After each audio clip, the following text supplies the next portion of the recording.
This is a D6 Generation Pip. Bite-sized content for a busy gamer. Sometimes featuring Craig, sometimes featuring Russ. Hey, what about me? Oh yeah, and sometimes featuring Raef, Hollywood Granger.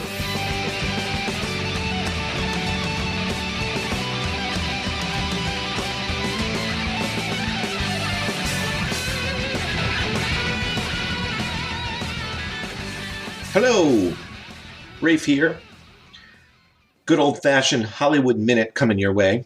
I've got a lot that's been on my gaming noggin, and I want to share it all with all of you, so stay tuned. First thing first is I'm recording on a brand new microphone.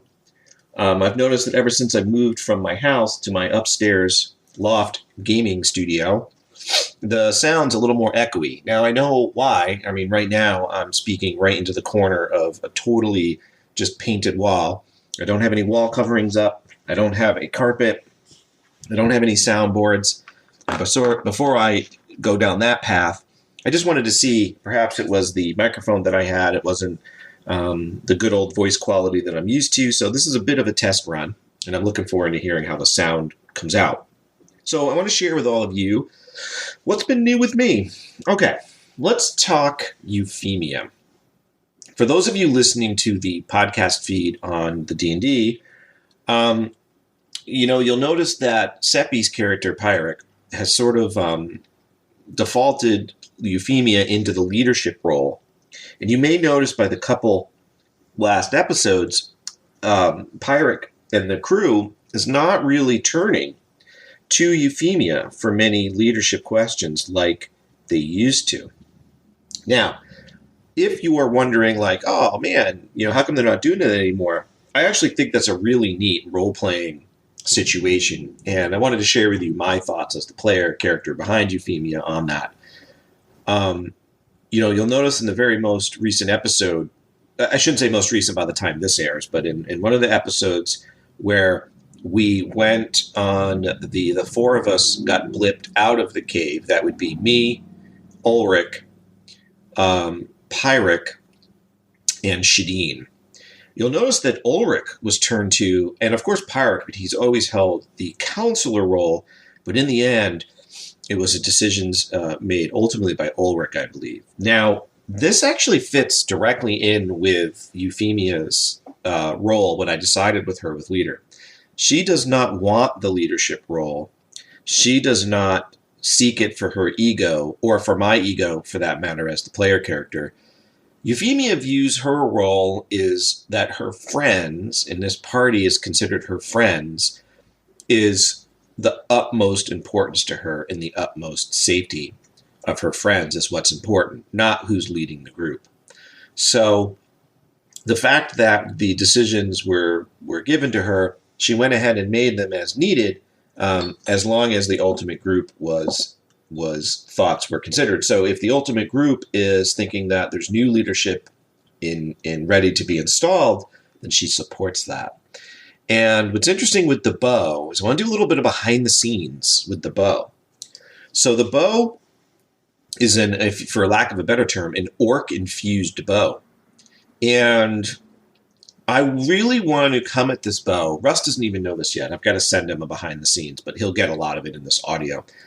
I do not want it to be my precious, right? A lot of times we do mimic our fantasy, role-playing stories, mimic, famous stories, Lord of the Rings and so forth. This is not Schmeagol coveting the bow as Euphemia is not coveting it as her precious. Instead, this isn't going to be something that overtakes her mind.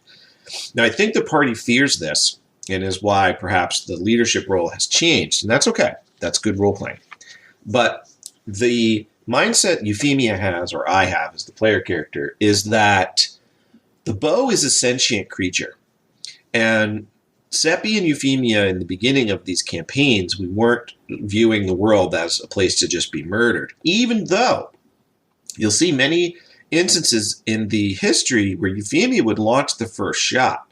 Now, the motivations behind that would be the moment she thought one of her friends would be threatened by life and limb, then she would launch into combat. But she does not immediately seek combat as her first recourse, as you can see by trying to talk to the ogres, the giants. So, the ogres or giants? Cyclops. And she rushed ahead and began talking. So, the bow, in Euphemia's mind, is a sentient creature that deserves a life, so to speak.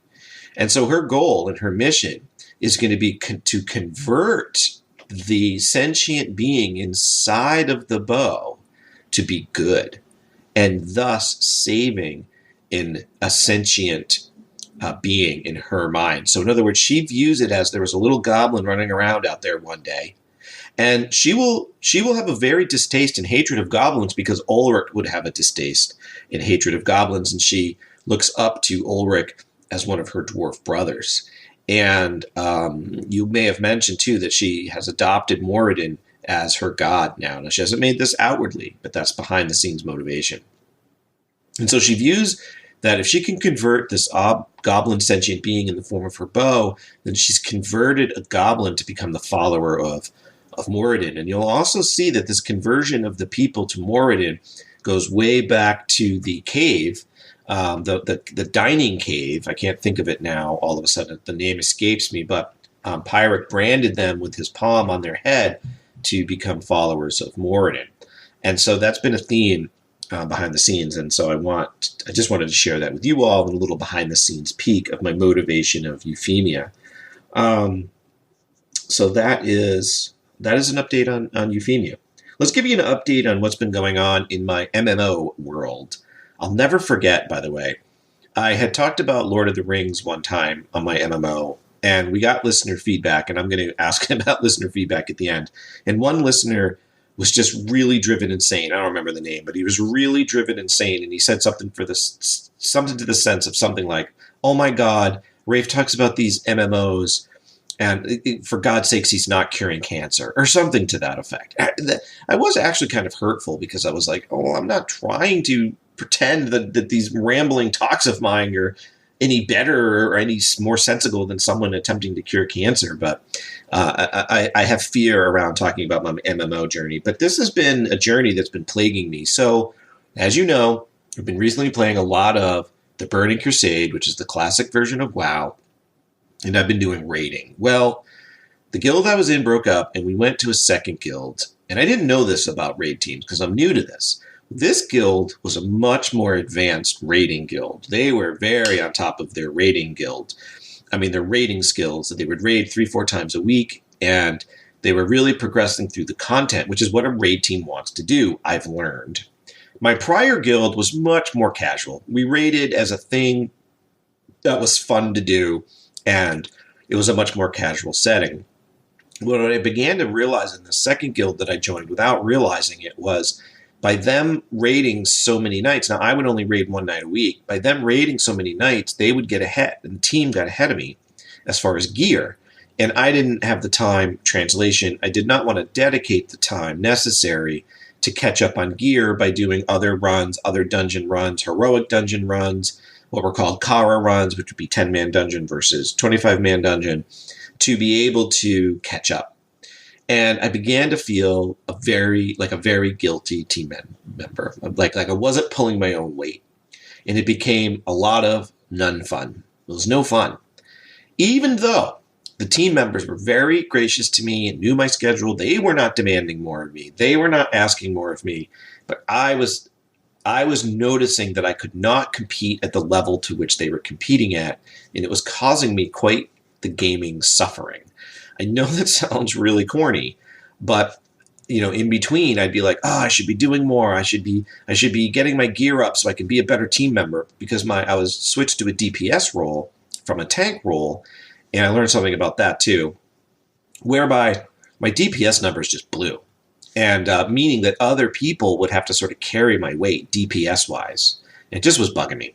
And I didn't know what to do about it because I had made friends, and a lot of the friends in the guild, and they were so nice and gracious to me to allow me to go along with them, so to speak. And to some degree, it was helpful for them too, because it'd be easier to make 25 people if you had more committed members. And I was committed. I would show up for raid night. So what I learned was I love being a tank because a tank is not based on DPS. But the problem with being a tank in a competitive raid guild is, one, your tank really needs to know the fights, and I didn't know the fights that well. I just like the tanking role. And the tank needs to show up, and you only need 2 tanks, maybe 3 out of 25 people. So it's a very selective spot. So here I was, this tank that couldn't tank 4 nights a week, so why would they pick me? They wouldn't. I wouldn't either. And I had all the wrong gear, I had all the wrong setup, and I was playing this catch-up game to become a DPS warrior. And finally, after much consternation, because I'm a loyal person and did not want to let the team down, I had to write to the raid leader and say, listen, I've got to take a step back. I can't compete at the level that I want to compete. It wasn't them, it was me. And I found a more casual guild. And oh my gosh, what a difference did it make for me. The guild, they raid 1 night a week. We only do 10 mans. We don't do 25 so far. There's just not enough raid members to do it. We goof around. We don't care what our scores are. And again, I'm not faulting the other guild. I'm just recognizing that I'm a much more casual social raider, if at all. So that's my learning about tanking, meaning the tank role is very coveted, and also my journey into downgrading my rating guild level has made a big difference. Now, meanwhile, on top of all this, some of my good real-life friends are playing Final Fantasy XIV. And you may hear, if you're an MMO player out there in the world, you may hear about how Final Fantasy XIV has grabbed a lot of WoW players. And it's such a different experience, and I've podcasted about it over in Final Fantasy XIV. And it is a much different game experience. I don't like the aesthetics as much, and it doesn't grab me as much as classic WoW, I will admit to you. For example, when Wrath of the Lich King Classic comes out, I'm sure I'm going to jump back. And to that end, the new expansion for retail WoW is also going to come back. Dragonlance, Dragonblight, Dragonflight, I don't know, something dragons. I'll probably come back to that. There's just so much in WoW that I really enjoy. But Final Fantasy XIV also does that. And it's just really the art aesthetic that I'm not 100% into.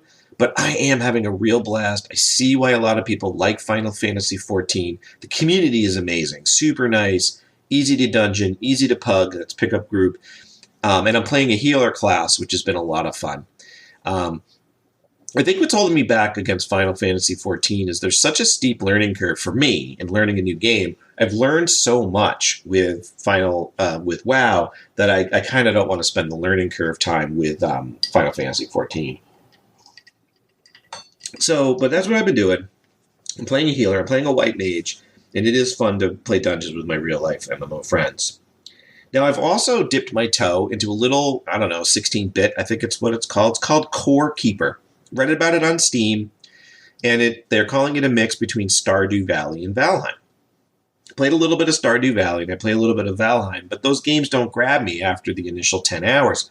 This Core Keeper game is really fun. It's listed as a survival craft building game, but what I like about it is, so far, what I've seen, it's easy. It's at a Hollywood pace. The crafting tree is not too complicated. For example, to make a iron ingot, I just have to find iron ore. It's not like I need wood or coal to fuel the furnace to heat the iron to smelt it into iron ore. Now, I'm not faulting games that do that. I'm just saying that I like the simpler tech tree. And so it's been really a lot of fun.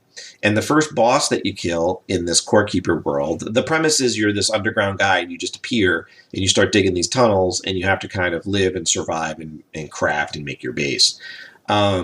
There's this big slime boss running around. And so what you're doing is you're collecting, different ores and different whatevers to get the armor to be able to go take the slime boss. But what I like about it is you can create a one-time unique code and you can have a friend join. And so my buddy Dave, you know him, he bought Core Keeper. He didn't even have his world yet, and he popped into my world with his character.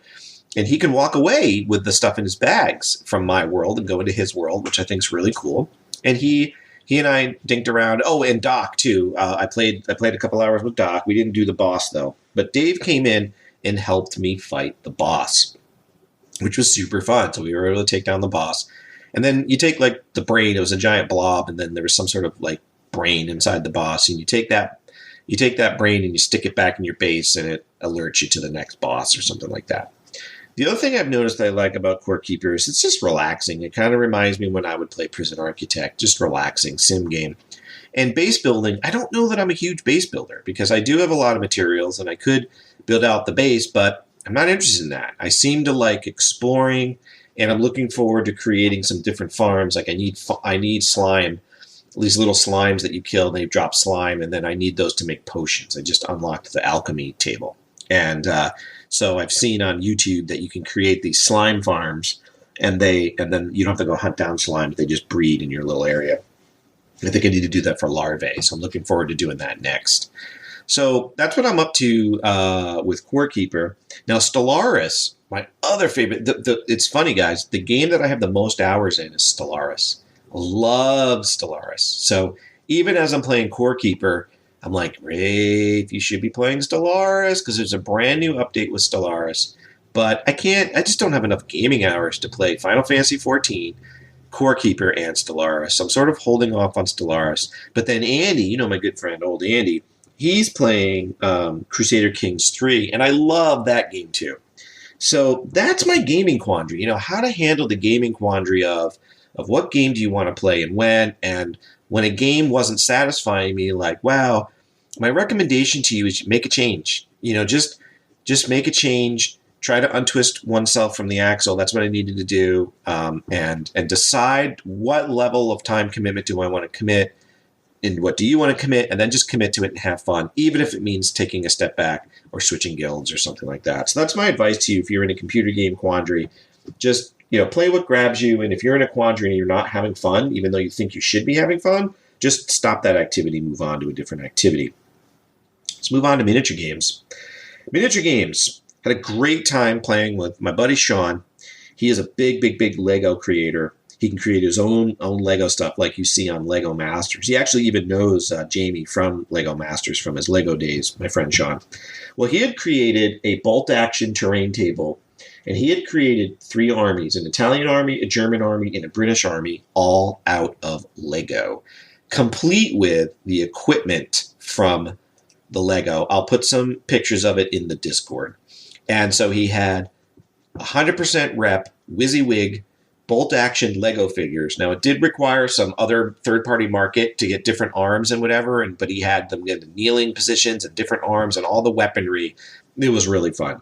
Now, I hadn't played bolt-action in a million years, and I had forgotten that the game designer is Alessio Cavatore, along with Rick Priestley. Now, we have Alessio on a very old D6G interview with him way back when.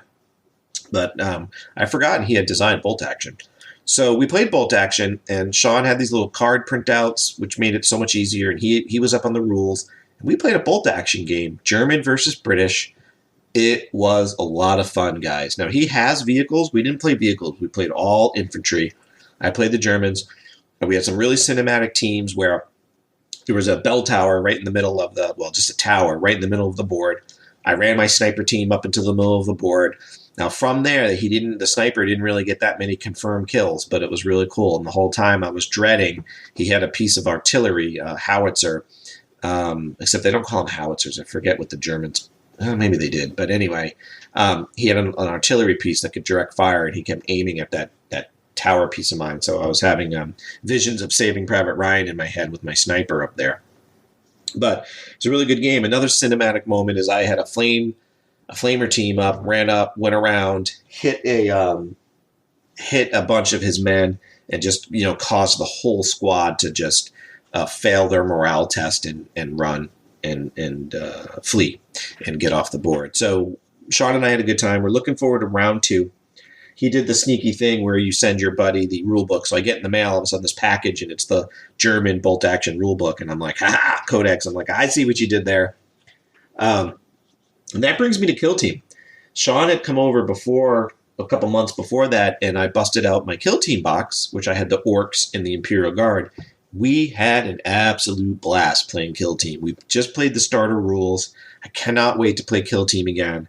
If I wasn't spending so much time in these dang computer games, along with guitar, which I'm going to get to next, if I wasn't spending so much flipping time on that, I'd be so jonesing for Kill Team.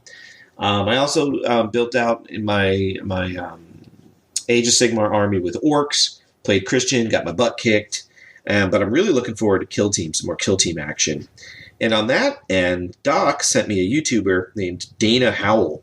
And she's a painter, and I watched her video on how to paint her orcs. It's really great tutorial. She does use airbrushing, which I don't own an airbrush quite yet. I might make the investment. I can't decide. But she also says like I could replicate what she did. She just kind of did all these pastel colors. I'm not going to do that, but the pastels. But I really liked her bright color pattern. Just Google Kill Team Dana Howell.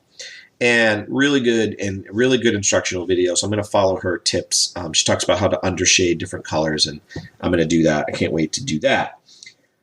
Now, the next thing I've been up to is Wingspan. Playing Wingspan with my daughter. We love that game. That's our go-to game. If you guys haven't played Wingspan, I just highly recommend it. Super fun. If you like the games that I like, which if you've listened this long to a Hollywood Minute, pretty sure you like the stuff that I like. So if you haven't gotten Wingspan, go get Wingspan. I went ahead and I went on Etsy and I bought the wooden bird feeder box because we had worn through the cardboard pegs in the game. That's how much for the bird feeder. That's how much the bird holder, the dice roller. That's how much we played that game. Lego. Yes, I played Lego Bolt Action, but I didn't build all that. I recently completed the medieval blacksmith and manor house. It was so fun to build. I know this is going to seem corny, but I hadn't really built a Lego kit except when building with my kids. And then they were sort of fun, but not all that in a bag of chips. Building this manor house, oh my gosh, it was so fun. I see why people love building Lego so much. And I've already got my eyes out on the next Lego kit that I want to build. I either want to build, they have this haunted house. The reason why I want to build that is it reminds me as a kid of the Weeble haunted house. Do any of you guys remember Weebles? There was this commercial where there's like Weebles wobble, but they don't fall down. Weebles were these little like, I don't even know who made them. Kenner maybe? Mattel, I can't remember. But they would stand about 3 inches high and they were shaped like an egg. And you'd have different figures, but there was no arms or legs. They were like inside the Weeble, but you would knock the Weeble around and they would just wobble around. Well, one Christmas my parents bought us the Weeble haunted house, and that I just remember that. I'm not nostalgic for too much stuff back in the past, but for this particular item I was so nostalgic that at one point I did look up on eBay to buy a Weeble haunted house. They have them. They're not that expensive, at least last time I checked, but I didn't pull the trigger on it. Well, the Lego haunted house, I'm like, maybe that'll satisfy my itch for a Weeble haunted house. Because the Weeble haunted house had like secret passageway and secret doors. Like you could put your Weeble on one side of the mirror. Weeble is just a fun word to say. You could put your Weeble on one side of the mirror and then spin it and it would pop out the backside into like a secret tunnel. In the chimney, I think in the Weeble house, the chimney, you could pop your Weeble in the chimney and it would like spiral down like a water slide and pop out in some secret room. Well, the Lego haunted house is very similar to that. It has these kind of secret panels and secret rooms and stuff. And so that's cool. But then the other thing I might want to get is the Mos Eisley Cantina for Star Wars. That's a bigger kit. It's about $400 for that kit. And I kind of want that. It's got the famous Han Solo Greedo scene in there. And, of course, it represents one of the most famous iconic scenes in Star Wars. And really what's holding me back at this point is I'm not a giant collector. I'm not a hoarder. I'm very minimalist, and I need to get some shelving or some display cases, and I don't have a lot of room for that because in my loft office I have a slanted roof, and so the slant holds up putting stuff against the wall. The wall only goes up maybe 4 feet, and then the slant begins. So I have to get some slant shelves that go on the slanted wall, I think, and display some of these pieces. So I haven't pulled the trigger on that yet, so I can't decide between those two, but I think I'm going to pull the trigger on one of those soon. I'm really irritated because now that I talk Lego, even right now, my phone's listening to me, so my news feed will pop out different Lego stuff. But apparently there was, I guess people write into some sort of brick creator or something, and they create their own Lego designs using some sort of software program. And then I think they pitch it to Lego and try to get the set built. I'm not really sure. I'll have to ask Sean. But something came across my feed that the following sets were trying to be built, and I saw this like Arctic manor house or something. It looked kind of similar to the medieval blacksmith house, and I'm like, ooh, I might want to get that. But I missed the boat and voting on it. It's kind of like a Kickstarter where they'll raise the money and then they'll make the set, but I don't know if the set then goes into general population. So I missed the fundraising for it. I'm kind of bummed about that. But maybe that means that Lego will make the set for general use. I'm not sure. So that's what's going on in my Lego world. Let's talk about Blanton's Bourbon. So bourbon is my, good drink of choice. I used to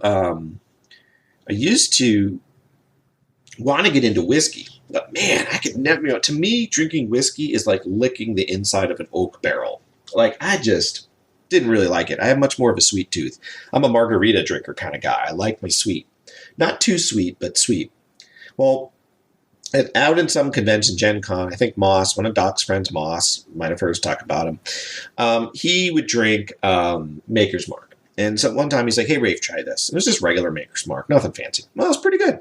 So from there, I acquired a taste for bourbon. Well, there's a buddy of mine locally here. He's a big bourbon drinker. He said, hey, if you can ever get it, in New Hampshire, the way the liquors work is you can't get them at the supermarket or in the convenience store or a package store, as it's called in the South. You have to get to the New Hampshire State Liquor Store. Only the state of New Hampshire can sell hard liquor. You can get beer and wine in the grocery store, but you can't get hard liquor. So my buddy of mine who loves bourbon says, get Blanton's. If you can get it, but you can't get it. So for the past 18 months, 2 years, I'd go to a liquor store to buy bourbon, and I'd go, do you have any Blanton's? They'd say no. Next time, 2 months later, do you have any Blanton's? No. By the way, my favorite bourbon of choice until there's Blanton's is... All right, Blanton's. My favorite bourbon so far is Bullet bourbon, but I like the 10-year version. And I only bought Bullet because I think I saw it on Yellowstone. I'm such a sucker for TV. So, TV ad placement. So you can't get Bullet 10-year. Haven't been able to get it because COVID wiped all the 10-year out. So I go in one day. I'm driving with my daughter. I'm like, hey, Emmy, we're going to pull in the store. And sure enough, I walk in. I go, do you have Blanton's? And they goes, we have Blanton's. I'm like, awesome. This is going to get somewhere for gaming. Don't worry. So I go up to the counter, and the guy's like, hey, you're lucky. You can't get this stuff. I'm like, I know. And he goes, do you know about the horses? I was like, oh, what are you talking about? So apparently, Blanton's, on top of the bottle, there's a little horse, like a jockey riding a horse. And there's a little letter. It might have an A. He's like, you can collect these. You can collect all the horses and all the letters, and they spell Blanton's. And then my buddy said, don't forget the A. There's 2 A's in Blanton's. And he's like, don't forget.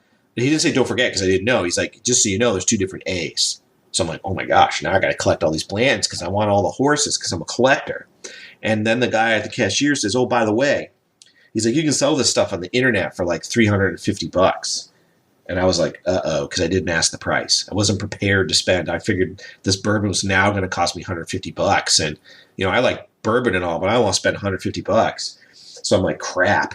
Nope, it was only $50. Only, right? Only, ha. So I was like, whew, dodge that bullet. So I have my first Blanton bottle, and I have an A. And now I'm going to be on the lookout and try to collect all the horses. Oh, and then the guy said you can send the horses into the company, and they'll send them back to you all mounted on a mahogany board. So for the collectors out there, check out Blanton's, but don't buy any in the state of New Hampshire. If you do, you have to buy me a bottle. So Sean, if you're listening, you get any Blanton's, you got to buy me a bottle. Okay, let's talk guitar. I want to give a shout out to RM Green in Obiken. And RM Green, he's my supporter, man. He's out there on Discord. He's like, hey, Raef, how's the solo coming? So if you'll recall, one of my predictions for the D6 generation is I will be able to lead solo in a song, a guitar solo, complete with the record as if I was playing it out. Can't guarantee that I will play out because COVID, but I will be play out ready with my lead guitar.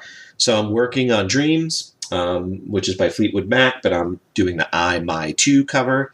And there's also a whole bunch of what we guitarists called licks in there. So I've got the solo. It's probably 3/4 of the way there. I got the solo there. Not quite to the time of the music yet, so I'm still working on that. I want to give a shout out to RM Green. He's been really supporting me there, saying, hey, Raef, let's hear an update recording. It sounds great. Let's hear an update recording. It sounds great. So he's really supporting me. I want to give him a shout out to him, say I appreciate that. Now, in addition to that, I have a singing and playing goal. You might have heard me talk about this, so I want to give you an update on that, and then we're done. So, I can sing, right? Am I going to make American Idol? No. Are people going to pay me money? No. Am I trying to be a professional singer? No. Am I even looking to do solo gigs? Probably not. Maybe an open mic night as a bucket list item, but, I get it. This is a hobby. I've always been able to sing, but I have this phenomena where I fall off the pitch.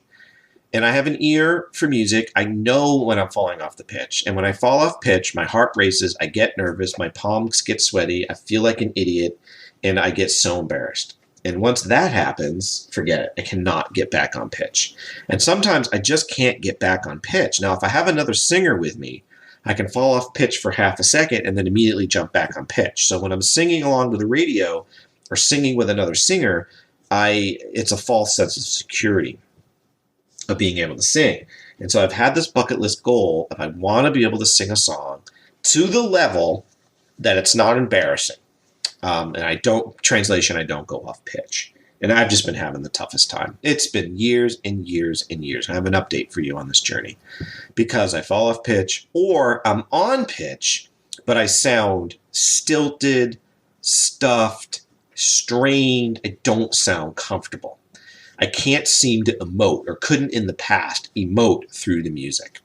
Like those really good singers where you can just feel their heart. And when I watch American Idol, which I haven't watched in years, but when I watch American Idol and I hear a singer who thinks they can sing but they're off pitch, I just cringe. I have to run out of the room. My daughter and wife laugh at me because they're like, what is your problem? I just feel so bad for that singer. So it finally happened. So there's this song. It's sung by an artist called Jason Isbell, and it's called Last of My Kind. And I heard it on Yellowstone. One of the characters on there sang the song. It's real cowboy-y, and it's really twangy, and I just loved it.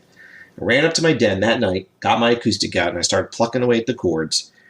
And I've not been able to play and sing before. And I started plucking the chords. I started to sing the first verse, and I'm like, dang, I actually sound pretty good. I thought I sounded pretty good, which is rare. I did. When I hear my speaking voice, I don't cringe. When I hear my singing voice, I cringe. But the bridges, I could not get the bridges. There was a couple high notes in the bridges that would just throw me off. And anybody that's tried to sing before, to the point with having audiences listen, you sometimes know when there's a section that's rough for you and you hear that section, you're just like, oh, no, here it comes. So that was happening. Well, I've been working the song. I even played it for my little garage band that I have. And they were like, yeah, good job, Raef. You're really trying. And that devastated me. That was 3 months ago because I thought I was still pretty good. Do you ever have that? Situation where you were in high school and you wrote let's say a short story and you just thought it was the best short story in the world, and then you read it when you're in college, you're like, oh my God, what is this drivel?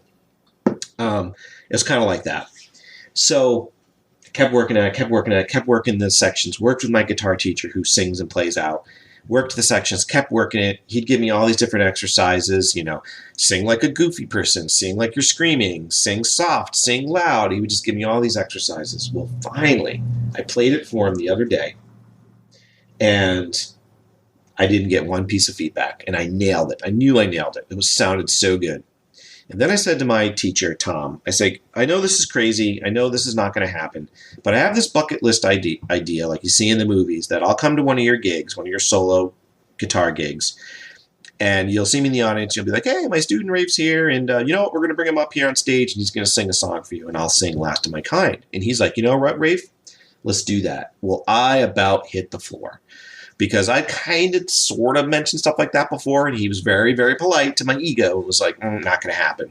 And where he said, yeah, let's do that, I knew then that I nailed the song and it's performance ready. So anyway, thanks for listening, and I want to end with this. If you can, go ahead and give me a shout out on Discord or email me at hollywood@the d6generation.com. I'd love to know your thoughts. If they're negative thoughts, I guess I wouldn't love to know those. Keep those to yourself. But if they're positive and feedback on, I'm not looking for pats in the back. I'm more looking for Are these little pips that me, Russ, and Craig are doing, are they landing? Are you liking them? The non-D&D ones. Sometimes when you're a podcaster, you're just talking to the void. You don't know how it's landing. So I'd love to know what you think. And until next time, happy gaming. Okay, this just in, editor's note. I went ahead and I recorded the song you heard me talking about. I actually recorded 3 takes. And I learned why I guess recording music is its own hobby. So a phenomenon was occurring where somehow Audacity or the podcasting microphone, or by not having true music recording equipment, it was as if the microphone was trying to choose between the speaking, the vocals, and the background noise as the music, which is supposed to be all blended together. It treated it like background noise, and it kind of muted it and made it sound a little garbly, like it was being played underwater. I tried 3 different takes. I couldn't get it to work. One of them was passable, but then I accidentally deleted it when I thought I kept it. So after fiddling with another 20 minutes, I do apologize. There is no song here at the end, but who knows? Maybe one day at some convention somewhere, I'll have a guitar, or someone will have a guitar, you get to hear it live. So this wasn't intended to be any kind of teaser or anything like that, but I just thought I would let you know that I tried, and it just didn't work. And it's not a cop-out. It's not like, I didn't want to sing it or it sounded like crap. It's not that. It's just truly the recording made it all wonky. And it's kind of like, again, reminds me of my magician days. It really bummed me out and the audience out when you showed a trick before it's time. And so that's kind of what this is. All right, guys. Till next time, happy gaming.